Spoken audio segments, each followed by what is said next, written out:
Welcome to Building Belonging, a podcast of the New York City Bar Association. In this episode, everything, every time, but not all at once. Tanya Martinez-Gallinucci, Executive Director of the Office for Diversity, Equity, Inclusion, and Belonging. Angie Avila, ODEIB Manager of Development and Communications. And Mary Ellen La Rosa, ODEIB Diversity and Inclusion Coordinator. Speak with Lissette Duran, Senior ESG Associate at Weiss. Lissette shares her experience of being lifted up in the journey of her career. I was pleasantly surprised at the folks that were like, come with me, let me show you that you can belong here. How she has claimed a place in new spaces, even while embracing her identity.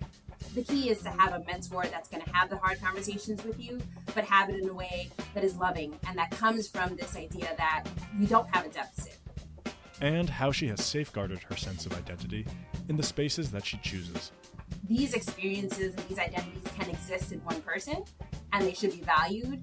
And even if you don't value them, you may not comment. Opinions expressed are those of the speakers and not necessarily of the City Bar. Here's Tanya Martinez-Gallinucci.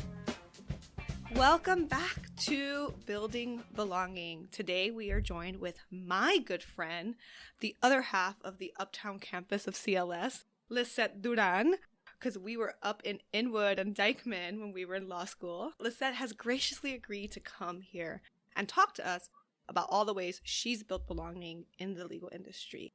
I mean, obviously you can talk to us about so much more than that, but you are so gracious to do that for us because you are a superstar and inspiration. But with that, my name is Tanya Martinez-Gallinucci. My pronouns are she, her.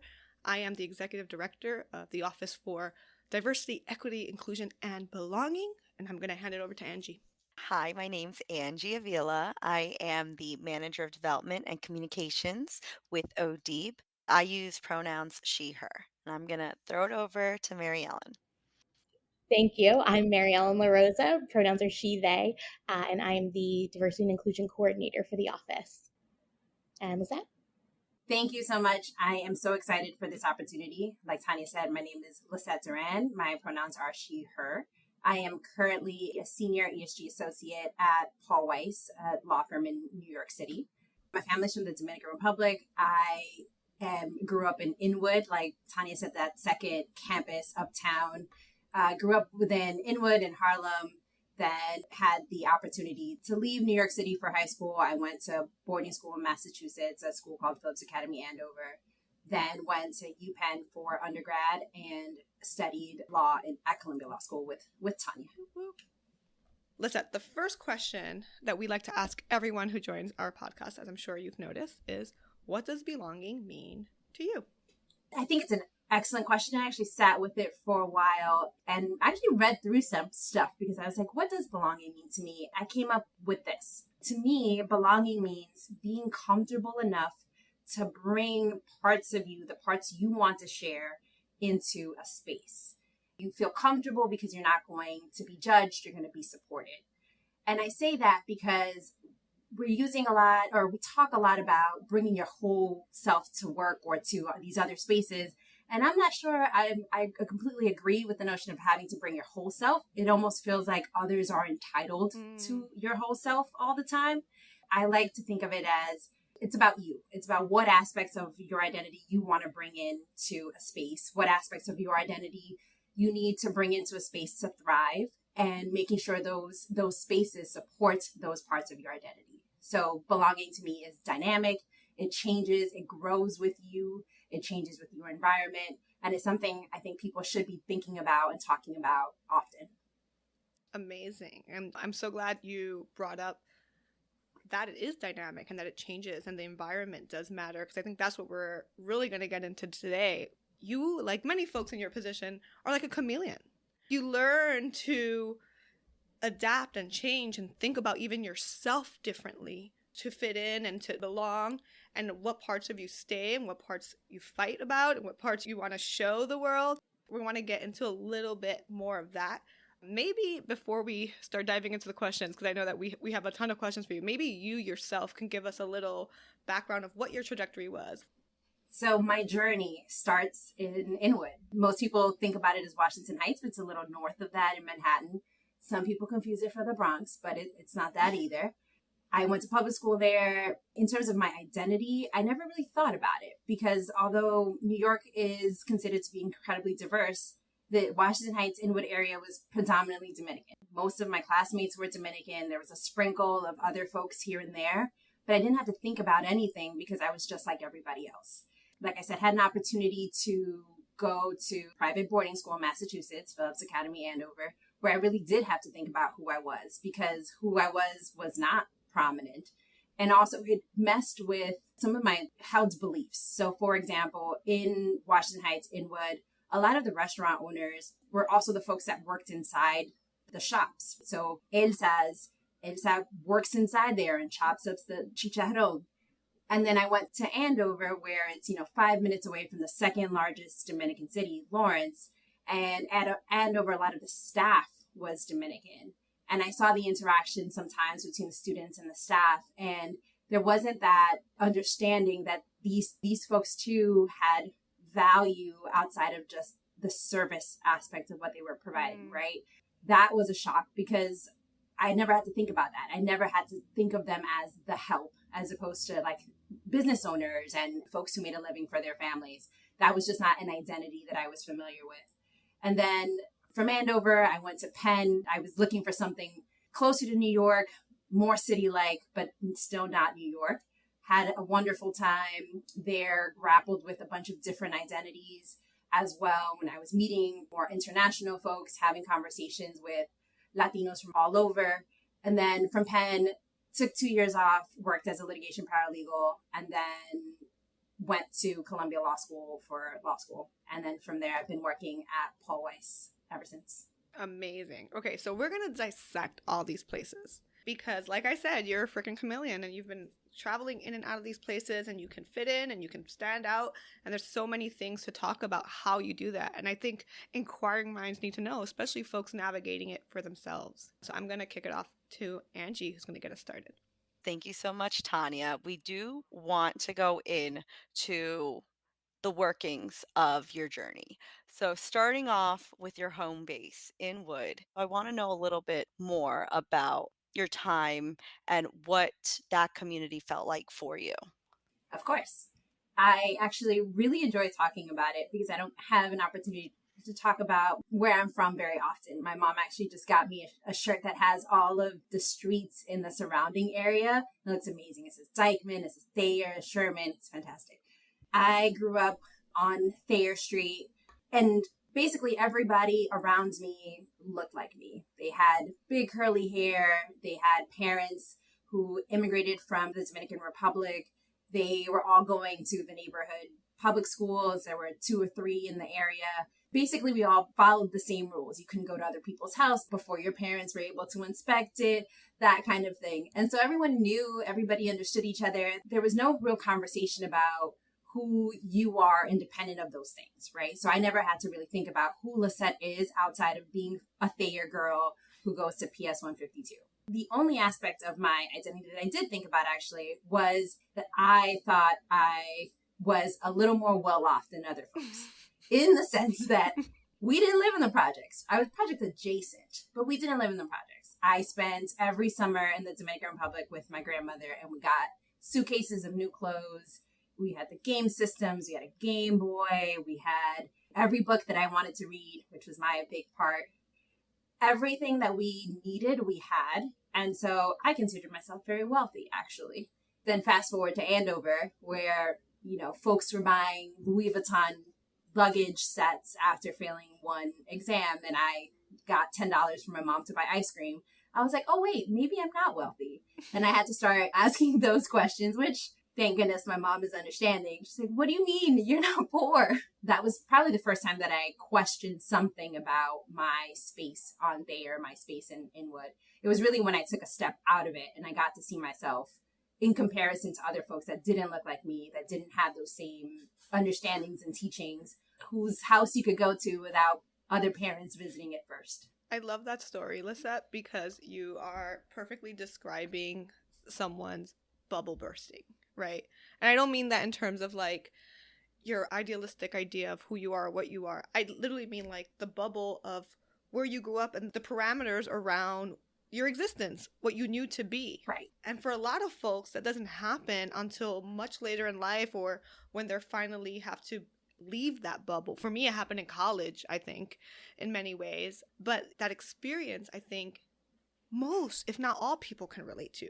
Obviously, there's different identities and different intensity, but I think everyone has a moment where they realize that what you've been living isn't true for everyone and everywhere, and even the way you look at yourself changes. Imagine what it's like for the folks who still haven't left that bubble. That's what we encounter in this work a lot. Absolutely. I think having had a bubble to begin with, I appreciate how not exhausting it is to live in. Once you come out of it and you have to ask yourself all these questions and you have to think about it all the time, that is exhausting. Yeah. So sometimes when I go to Thayer, I try and act like I've always been in Thayer just because it's a nice break. I so appreciate your sentiments around your bubble. Growing up, I knew about the rich and the famous, but to me, they were far, far away, rich and famous. And I just assumed middle class, working class, we were all one and the same. It wasn't actually until high school that it kind of smacked me in the face. I invited a new girl from high school over to my house. I had always invited friends over, and as soon as she walked into my house, her first words were like, "Oh, your house is so small. It's so cozy. How cute. It's so cute." And it took me a second. I'm like, am I not as wealthy as everyone else? And then I was 15 years old and coming to the realization that even in different working classes, there are levels. And in that moment, I felt as though I was put in my place. And obviously, a minor, you internalize that. So hearing other people tell their stories of seeing differences between your peers is kind of eye-opening. So I really do appreciate you sharing that bit. Thank you for sharing that. Thinking about my Andover experience and how I internalized that, I remember for the first time I had to play sports, right? And so every trimester you had to play a sport. I played volleyball in the fall, basketball in the winter, and I got basketball shoes, but I didn't get volleyball shoes. And I'm sure my mom could afford them, but she's like, you don't need both. You got one.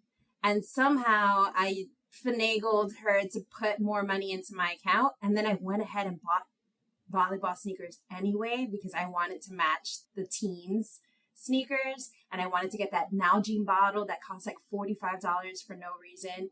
And my mom was livid, right? Because I was trying to figure out, how do I belong in this space? What it is that I needed to belong, on my volleyball team, on my basketball team. Whereas my mom was just trying to tell me that I already belonged. I didn't need those things. But it was this internal battle of, even if I felt like I belonged inside, I was like, I need to walk the walk and I need to talk the talk. This is what everyone's wearing and doing. And that's the exhaustion you were talking about, right? Because that takes time and energy and willpower and all kinds of processing. And when you are a middle schooler, because you were a middle school at the time, right? High school. Oh, high school. High school for Andover, Still.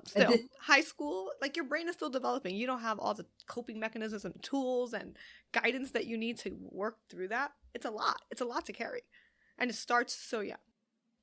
Absolutely. And one thing I'll add, so I got to Phillips Academy Andover through an academic enrichment program called the TEAC Fellowship.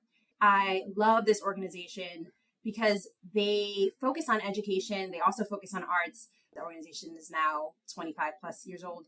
One of the aspects that they wanted to help families and students with was cultural capital, right? And I juxtapose the conversation about cultural capital with my story about buying a water bottle and sneakers. That was my attempt at cultural capital. What TEAC did was actually internalize, teach this in a way that made sense. So, for example, they knew that sending students from these neighborhoods and these experiences to these predominantly white and very affluent institutions, more than just getting us up to academic par and ready for the academic rigor that comes with being in those spaces, but it was also just navigating the social spaces. So what they did was take us to Broadway shows so that we can talk about theater. We went to different corporate offices so we can learn about what different businesses do and the various levels in the offices and everything that comes with that. And then we read the newspaper, and they acknowledged, or they realized, that for a lot of the students, their families were immigrants, and those immigrant newspapers are flat. They're sort of like books, but that none of us had the New York Times or the Wall Street Journal in our houses, and those newspapers look different. You have to open them differently, and opening them on the train, for example, is an art.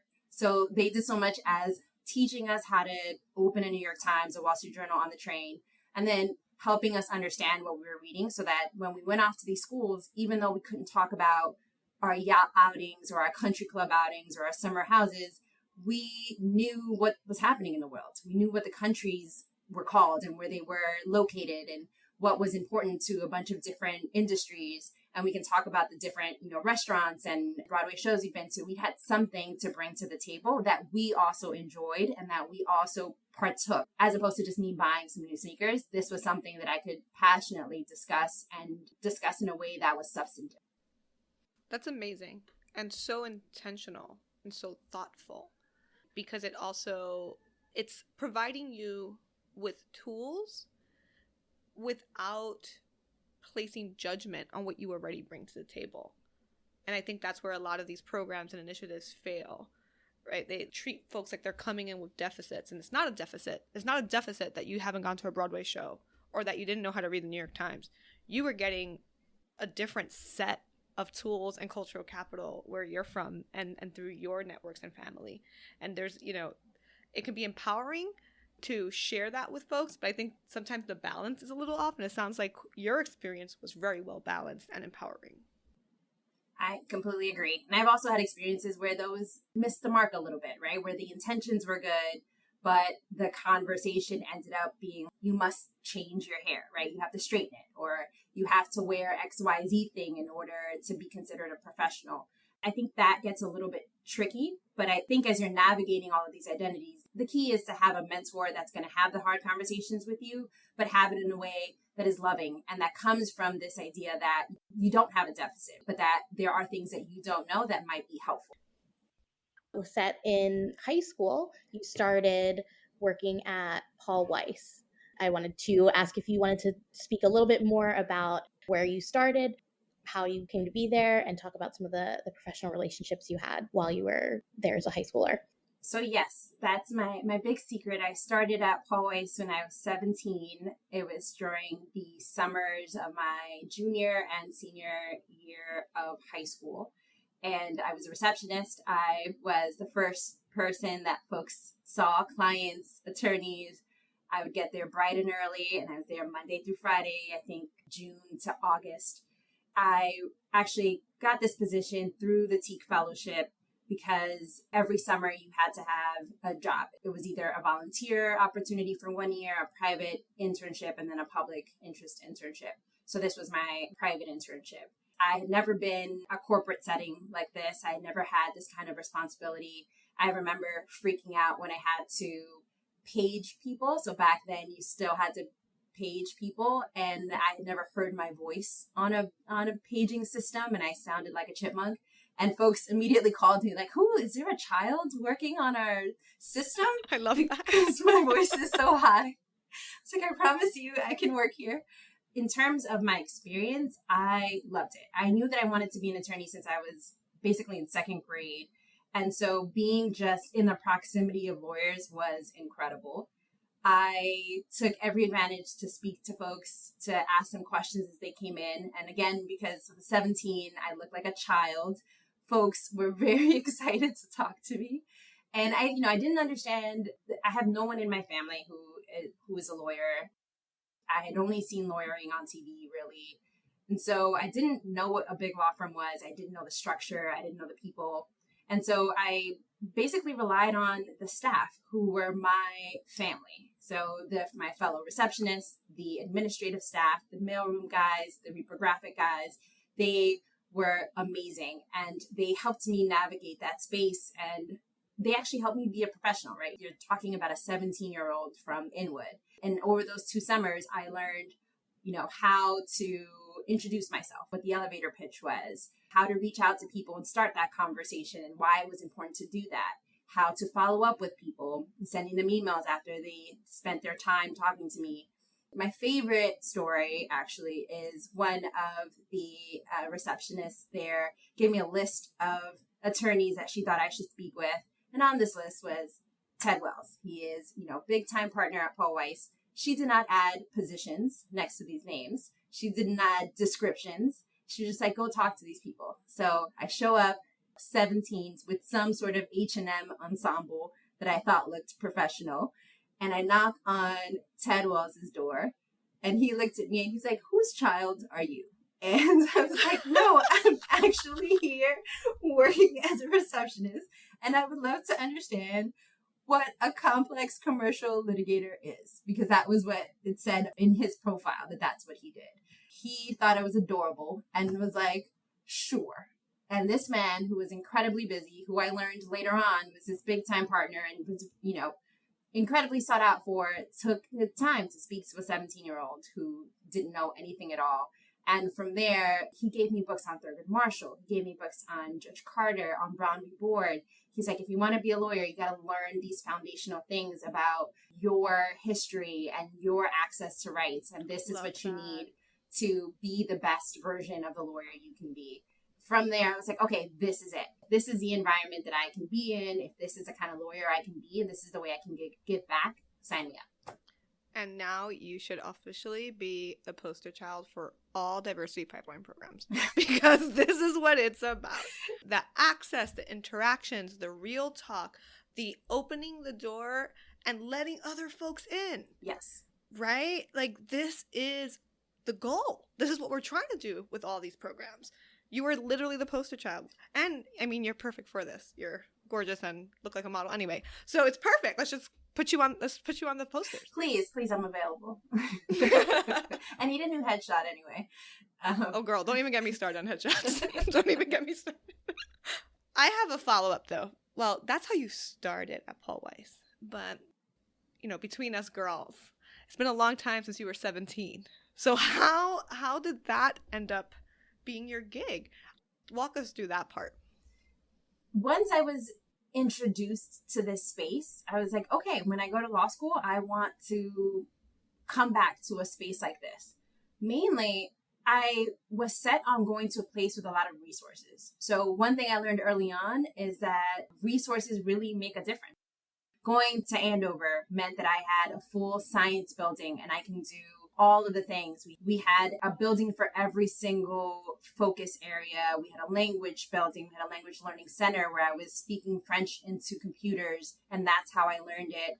Then going to Penn, all of the resources, right? And so I was like, I want to go to a law school that has a lot of resources, and then I want to go to a job that has a lot of resources. And I knew that closed the window for some opportunities because they're not as well funded. When I left Paul Weiss over those summers, I was taught by the admin, again, the receptionist, that you have to keep up, right? That a mentorship relationship goes both ways.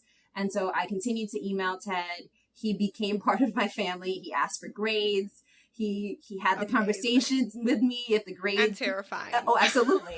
If my college grades weren't up to snuff, we'd have a conversation about it. It was helpful. Having someone that I knew was invested in me in this very, very deep and substantive way made me work harder. From there, again, continued the relationship. I came back college summer and did an internship. I remember, I think maybe with recruiting.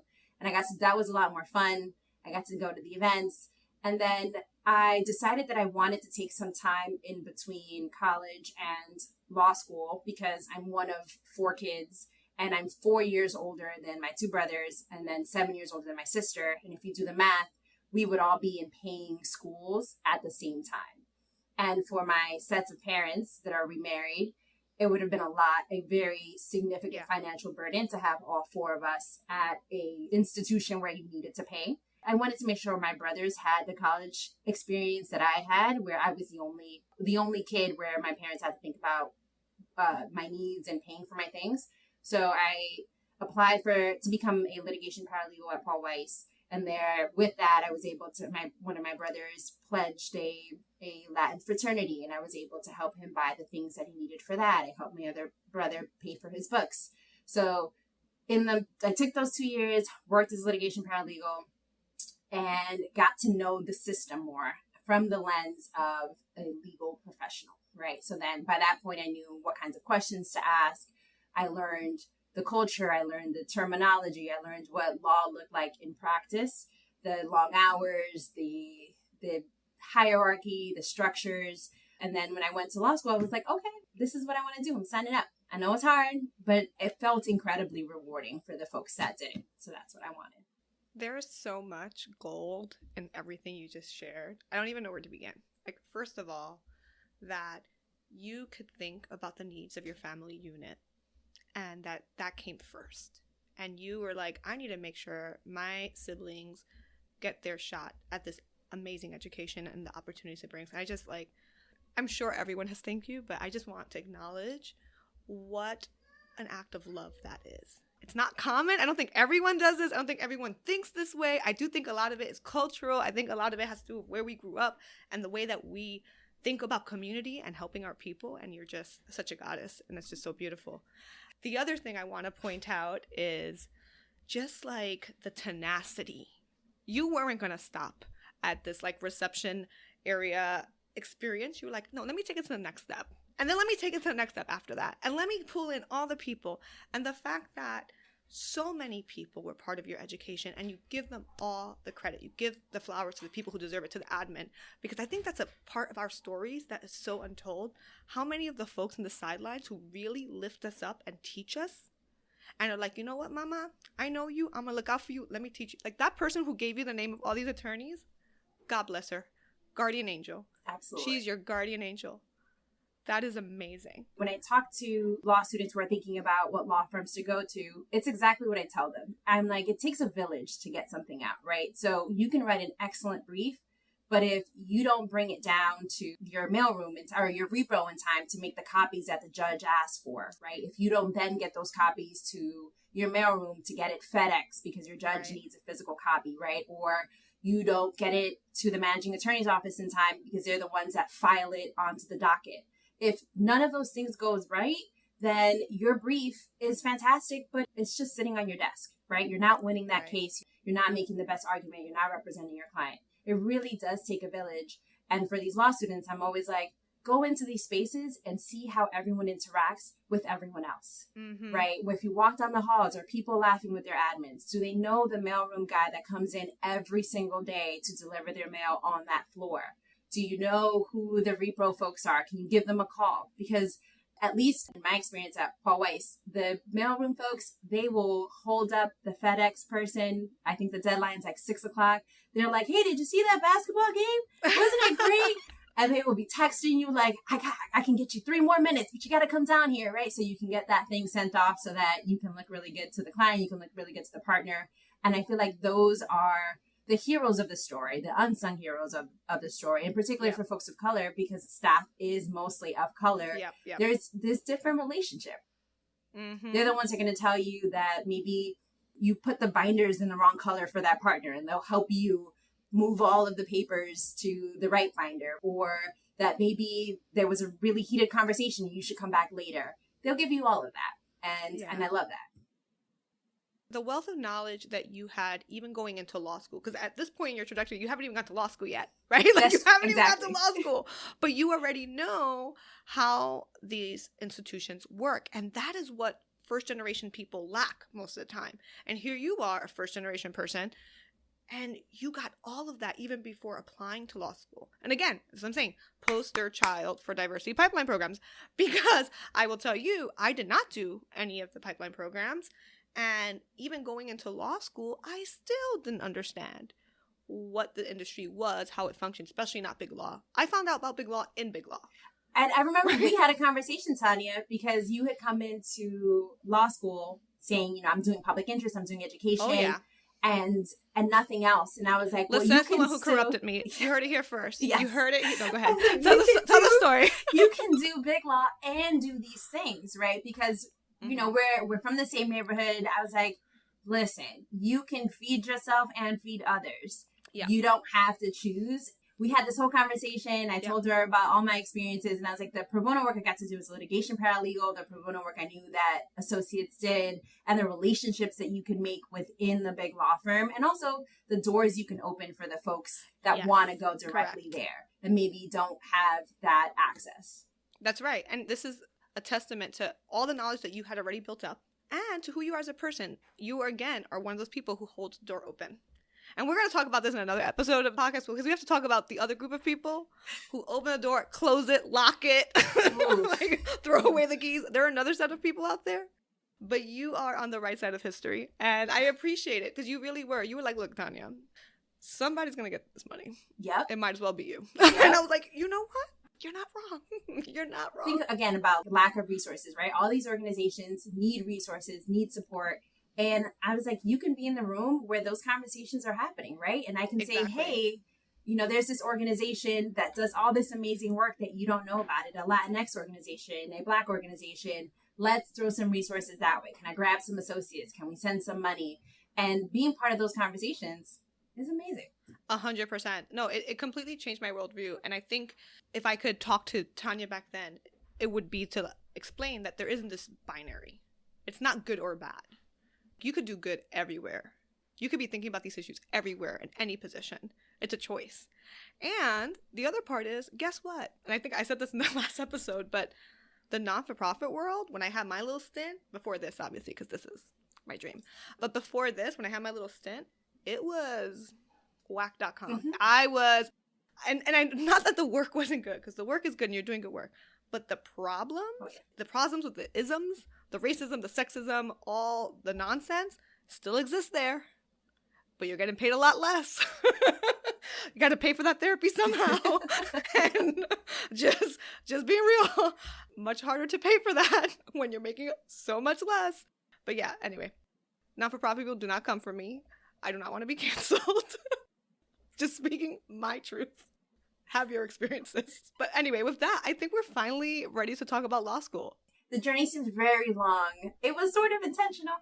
Going back real quick to this idea of belonging and me as a kid in this corporate space, I came in with this idea that I did not belong. And so I did not have an expectation that I would.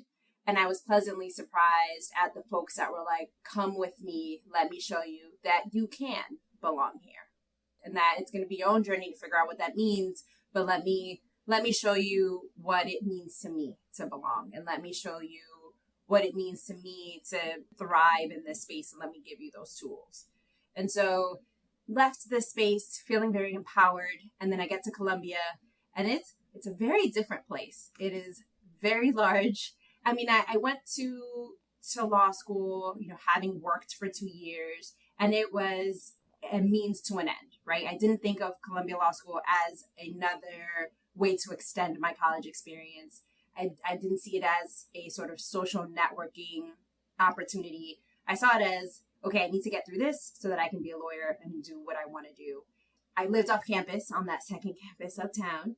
And I didn't engage as much, but I had already had this very long relationship with Columbia because my dad has worked there for the past 20-something years in print services. So now I am this Ivy League educated with Paul Weiss corporate background student on campus whose dad works at print services and delivers the printed products all throughout campus. And it occurred to me, the first thing that I thought about when I stepped into the class and I started hearing these conversations where there were a lot of isms, very clear, was that I would probably have a very visceral reaction to anyone disrespecting my father as he walked in, whether pushing boxes or in his uniform. So I made sure that one of the first things I did was a PSA. It was like, this is my dad. This is Mr. Duran. You're going to see him with his boxes. You're going to see him with his print services gear. And if you don't open the door, if you see him struggling, if a box falls off and you don't help and I see you, we're going to have some problems. Good for you, girl. And good for you. I love that. I felt, very, very strong in this. And then I talked to my dad, who's a complete introvert. So he's like, what? What do you mean you told everybody? And so he had, for 3 years, someone who was calling at him all day, every day when he walked around the law school. And he's like, I don't remember anyone's name and everyone seems to know me. But it was my way of being like, these experiences and these identities can exist in one person and they should be valued. And even if you don't value them, you may not comment. And so like folks, thankfully that there was never an issue, but folks understood that I could have all of these identities and belong at Columbia and do well. And you provided them a free education. I did. That is really, really kind of you. No, I can attest. Your father is such a breath of fresh air. And even after you left, because you were a 3L when I was a 1L, so we only overlapped 1 year, unfortunately, at school. But after that, me and your dad, we would meet up, we would say hi, we would give each other hugs, we would text each other. He would always check in. He's like, what do you need? This is why I'm talking about the other folks in the story. The other folks who are cheering you on. I'm also thinking, I want to give Bernice a shout out at CLS who held us down. Absolutely. Who still asks about us to this day. Honestly. Girl, we have a group chat. I send the pictures of my kids. But Bernice, she knew the struggle. She knew that I had to go back to the project to live with my mom for like the last year. I was literally struggling. You know what she would do? Mama, I have a sandwich for you. Come pass by. Mama, I have some leftover food. Come here. And, God bless our angels, right? Because they're the ones who, behind the scenes, taking care of us. And, this is just a PSA for y'all out there. Take care of your people. Right. Right? There's so many people who are cheering us along. And there's so many more people than you even realize. Take care of those people. Because they're taking care of you. Right. No, I love the story of your dad. It's amazing. My dad's the best. He's still there. If you see him, say hi. Give him a shout out. We have the same face. So you really do. You would recognize him if you saw him. As I was thinking about all the aspects of my life and this idea of belonging, right? I attribute my feeling of belonging in these spaces to those people. That is the through line for me. The identity that I like to bring to all of my spaces is the importance of family and the importance of my village and those friendships that aren't different from family. I cannot be in a place that will not let me take care of my family when I need to. Mm-hmm. And so when I talked about this idea of making sure you think about what identities you want to bring to a space and be supported, yes, for me, it's really important for me to show up in my big curly hair, right? I don't want people touching it, asking questions about it, right? All of that. But what's most important for me is to have this understanding that my aunt is not extended family. So if she is in the hospital, I'm going to the hospital and I'm going to need those hours, right? And I don't need you to ask me if she has other kids that can take her or why am I so close with my aunt. We should have this discussion. She's family. I need that. I'm going. And so those are the parts of me that I need in order to feel like I belong in a space. And that's how I try and make those spaces fit what I need. Amazing. Lissette, how has your identity affected your ability to find belonging in these spaces? Whatever my primary identity is when I enter that space, I think when my other identities are questioned or brought up, it has changed the way I looked at belonging. So, for example, when I went to Andover, I was very much a Dominican because that's what my background was. But at Andover, I was a Latina. And I needed to grapple with what that meant. And that was so new. That was new language. It had new everything. And I had to deal with what that meant for me and what that meant for my family. Latino is also not a term that my family used. And then, when I got to Penn, I learned about the different relationships between Latinos. Dominicans are transnational. A Dominican from an island is the same thing as a Dominican from the States. But I learned, for example, about the conflict with Puerto Ricans, and I learned about the conflict from other countries where if you were hyphenated, if you're Mexican and versus Mexican American, there were different cultural expectations. There was a different relationship to these things. And so I was trying to navigate whether I was Dominican, Dominican American, what that meant. Also having the conversations around my Blackness because I didn't look like the non-Caribbean Latinos. And then that was something that I further explored in law school because I felt like the conversations around Latinidad were about aspects that weren't necessarily part of my identity or my experience. And I didn't feel like I fit. So, for example, at Columbia, I wasn't actually that involved in LAWSA because most of the members I didn't think we're talking about my experience or what my family went through. And it didn't make me less Latina, but I did have to navigate what aspects of my identity I wanted to bring to the table. I thought it was just going to be too much to have the conversation about what a Black Latina was in that space, because there aren't any. There aren't that many in the industry to begin with. So there aren't that many at the law school. So navigating, every time I had to add something or bring out something of my identity to the conversation, I had to think about how and whether I wanted to, and whether it was a place I wanted to belong in. For Balsa, I was like, that's okay. I'm going to go to some events, but I'm not going to be super active here. I'll be active in Balsa. And then I sort of picked and choose what made sense for what I wanted to do and how I wanted to exist in those spaces. And that goes to intentionality and thinking about what parts of yourself you want to share. Because you're right. People aren't entitled to all of you. And I think when we say that you should be able to bring your whole self, there needs to be more emphasis on the should. Yeah. It's not that you're not bringing it because it's not allowed. Right. It's not because you're not bringing it because you're going to be ostracized. It's like, you don't need to have all of me. There's parts of me that are for me. There are parts of me that are just for my kids. There's parts of me that's just for my partner. Just having the option is what we're fighting for. Exactly. I think that goes to my next point is, once you've found belonging, is it always there, or is it something you have to keep working at? Something you have to be intentional about maintaining?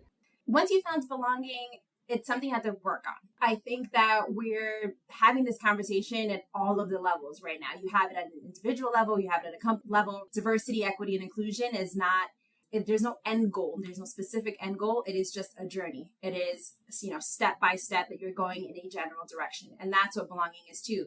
There may be a time or a day or a moment where you're like, you have this sort of exhale that you belong in this space. You belong in this conversation. You belong on this team.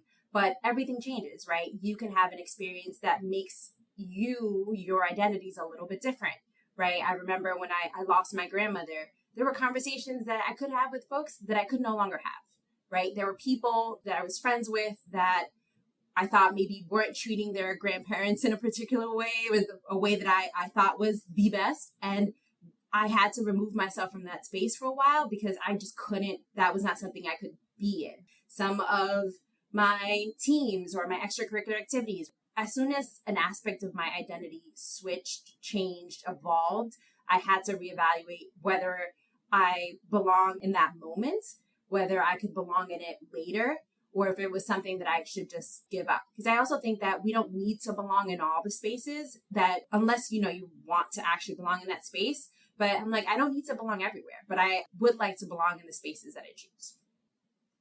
Great. And then to wrap it up, I want you to have the final word. What is the best advice you have for folks anywhere on this trajectory in finding belonging? Do a little deep dive on yourself and think about the aspects of your life that are really important and the aspects of your identity that are really important. When I talk to law students, a lot of their questions are about the work. Am I going to get access to the best clients? Am I going to get access to the partners? And all those questions are important, but I always push back and I'm like, but what have you thought about for your day-to-day, right? What is important for you as a human?